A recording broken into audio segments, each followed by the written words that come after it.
हम अपनी जान के दुश्मन को अपनी जान कहते हैं और मोहब्बत के इसी जानपुर की मिट्टी को दोस्त हिंदुस्तान कहते हैं।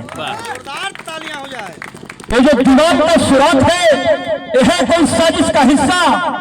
इसी दीवार के सुराग को हम अपने घर का रोशनदान कहते हैं। जो दुनिया में कुछ लोग हैं बेईमान, वो हमें बेईमान कहते हैं। जो हमारे किसानों के कानों में सुनाई दे उसे कहते हैं खामोशी, लेकिन जो राजेश भाई की आंखों में दिखाई दे साहब उसे तूफान कहते हैं। तूफानों से आंख मिलाओ, चट्टानों पे वार करो, छोड़ो मल्लाहों की झंझट, तैर के दरिया पार करो, फूलों का बाजार लगाओ, खुशबू का व्यापार करो। वंदे मातरम भारत माता की जय बोलना अगर गुनाह है तो एक गुनाह एक बार नहीं साहब 100 बार करो। जुआ से बात निकलकर कलाम हो जाए, अब सभी किसान बंधुओं को मिलकर अब आसमान हो जाए। अरे करो तो करो जिंदगी में ऐसा काम दोस्त कि आपके काम से जनपद भदोही के साथ पूरे हिंदुस्तान का नाम हो जाए। मेरे पास साहब कुछ भी नहीं है, कुछ भी नहीं तो कुछ कम नहीं है।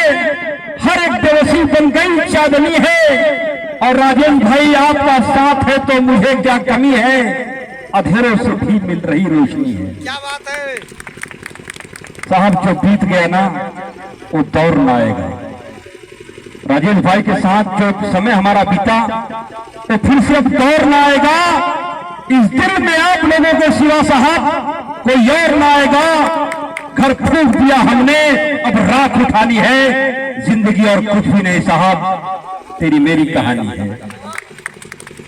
क्या करें साहब, मैं कुछ लोगों से कहा कि चलिए आज सम्मान किसान सम्मान के लिए आपको चलना है इस ग्राउंड में, तो कुछ लोग कहें बहुत परेशान हैं, हम दूसरे दिन आएंगे, आज बहुत टाइम नहीं। तो उसे कहना है कि खुशियां कम हैं, अरमा बहुत है साहब। खुशियां कम है, अरमा बहुत है, और जिसे भी देखो साहब आज वो परेशान बहुत है। खुशियां कम है, अरमा बहुत है, जिसे भी देखो साहब वो परेशान बहुत है। पास से देखा तो निकला रेत का घर, लेकिन साहब दूर से इसकी शान बहुत है।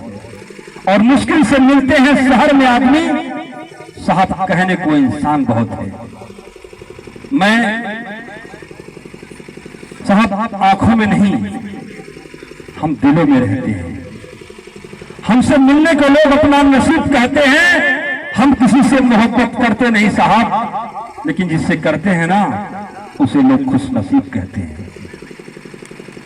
क्योंकि हमारे म्यूजिशियन बैठे हैं, चले गए यहाँ से, बीच बीच में म्यूजिक नहीं दे रहे थे तो हम लगा कि अच्छा ठीक है लंच। बहुत बढ़िया, आनंद मिलन लक्ष्मीकांत प्यारे जैसे आप न होते तो धुन ये कैसे मिल पाता। भाई राजेश परदेसी के एक ऐसी आवाज साहब जो दिल में उतर जाती हो, और औचित्य मन में मां शेरवानी का मंगल स्वरूप उभर जाता है। ये हाँ भाइयों बहनों, ये आवाज है घर घर का प्यारा सबका दुलारा भाई राजेश परदेसी जी। अभी आप सुन रहे थे, मैं इनकी तरह गा तो नहीं सकता, लेकिन इन्होंने सम्मान किया मुझे कुछ बोलने का। एक ऐसी मिमिक्री में पहले बोलता था, इधर कुछ समय से छूट गया है। राजकुमार साहब हुआ करते थे उस जमाने में, उनकी बोलने की स्टाइल अलग होती थी। राजकुमार साहब जब पर्दे पर हम लोग फिल्म देखते थे प्रधान जी, तो तालियों के साथ दिल भी बजने लगता था। जब वो पर्सनालिटी और व्यक्तित्व जब पर्दे पर गरजती थी राजकुमार साहब की, कैसे बोलते थे राजकुमार साहब। इस समय हमारे बीच नहीं है, लेकिन उनकी गड़गड़ाहट की आवाज कैसे होती थी, थोड़ा सा मिमिक्री उनका मिलाना चाहेंगे। मैं वहां तक पहुंच तो नहीं पाऊंगा, लेकिन एक आवाज मिलाना चाहता हूं राजकुमार साहब का कैसे बोलती थी। एक मैं फिल्म में आया था सौदागर, उसमें दिलीप कुमार साहब राजकुमार से कहते हैं, नारा ईश्वर ना वही रंग वही रूप और वही मिजाज और वही घमंड। तो राजकुमार साहब कहते हैं, और वो तो था, है और हमेशा रहेगा। ठाकुर राजेश्वर सिंह जमीन पर रहकर भी आसमान में उड़ता है वीर सिंह। हम हैं, और फट जाए तो ज्ञानपुर का सबसे बड़ा बम है, क्योंकि हम राजकुमार हैं शनि। हम तुम्हें भागने का पूरा मौका देंगे और तुम भागते भागते थक जाओगे, और जब ऊपर निगाह उठाकर देखोगे तो ठाकुर राजेश्वर सिंह उस पहाड़ की चट्टान की तरह तुम्हारे सामने खड़ा नजर आएगा। यहां से भागने का प्रधान जी सिर्फ एक ही रास्ता है, और वो है हमारा हेलीकॉप्टर। लेकिन उसके पहिए हमारे मर्जी से घूमते हैं और उसके पंखों के पर हमारे चाहने पर फड़फड़ाते हैं। बड़े बड़े जमींदारों ने बड़ी नियतें की कि उनका अच्छा फल मिले, उनकी अच्छी मजदूरी मिले, लेकिन ऐसा नहीं हुआ। इसलिए सरकार ने स्कीम बनाई है कि जमीन का असली मालिक किसान होगा, जिस पर काम करता है, जमींदार नहीं जो उस पर आराम करता है।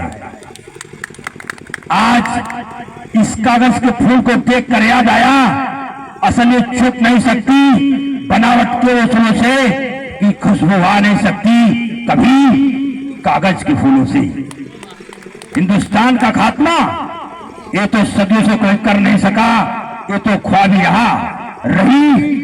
हमें मारने की बात तो फिर हिंदुस्तान में शेर बचे कितने हैं, हमें तो हुकूमत भी मारने की सलाह नहीं देती। तुम जैसे गैंडे की शक्ल की औकात है क्या? ये राजकुमार साहब की आवाज थी। मैं थोड़ा सा